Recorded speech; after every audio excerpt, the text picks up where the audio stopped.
এই খাবারটা নিশ্চয়ই সকলে চেনো। তো এই প্যাকেটে এই খাবারটা ফ্রি দিয়েছিল, মানে এর ভেতরে ছিল। তো খাবারটা আমি বলবো না, আগে তোমরা দেখো।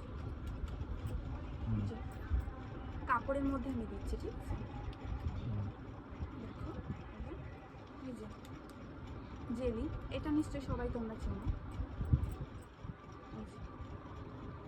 তো আমি তোমাদেরকে ছেঁকে দেখাচ্ছি, মানে না দেখলে তোমরা বিশ্বাস করতেই পারবে না। দেখো কি বেরোচ্ছে, এগুলো নিশ্চয়ই জেলি বেরোচ্ছে, ঠিক আছে? তো ভেতরটা এবার দেখো, মানে আমার কিছু বলার নেই। এটা কি দেখো, মানে এটা খেলে তো বাচ্চাদের শরীর অসুস্থ করবে না? আমি কি বলবো আর, আমি তো মানে দেখে অবাক পুরো। তোমরাই বলো এটা খারাপ না ভালো? নিশ্চয়ই খারাপই হবে। দেখো কিভাবে হাতে ছিটকে আছে, পুরো প্লাস্টিক মনে হচ্ছে।